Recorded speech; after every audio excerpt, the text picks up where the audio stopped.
Proverbs chapter 27, verse 17. As iron sharpens iron, so a man sharpens the countenance of his friend. The question, how do I live for Jesus on an everyday basis, has been raised recently.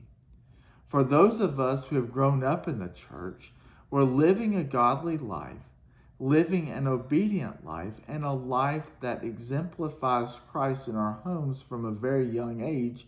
I can see where this would be a difficult question to answer. How do I continue to live more like Jesus every day? Proverbs gives us a lot of wisdom and insight into how our personal relationships with each other should be.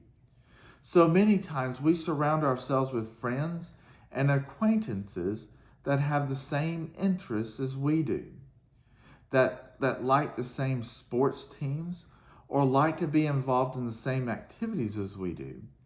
As we talk to these people, our interests, our knowledge, or skill in a particular area becomes stronger and more pronounced.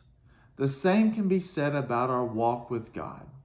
Surrounding ourselves with other Christians who we can bounce ideas off of and lean on during moments of weakness will allow us to become stronger and sharper when we are able to emerge from the other side of the trial.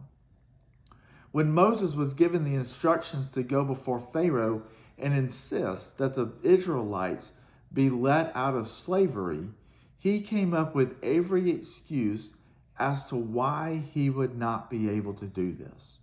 God had his brother, Aaron, go with him to be the speaker for Moses and to be a general support for Moses when he needed to stand before Pharaoh.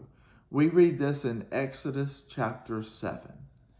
Every time the duo stood before Pharaoh, Moses was the one to speak up and tell Pharaoh what was going to happen. But Moses needed Aaron to stand with him and to have his back in the event that something went wrong. When sharpening iron with another piece of iron, oftentimes sparks fly off because of the friction and tension between the two pieces of iron. When we find ourselves in a place to correct someone or draw someone's attention to something that they are doing wrong, oftentimes it will create sparks or a heated discussion. But in the end, both parties are stronger for it.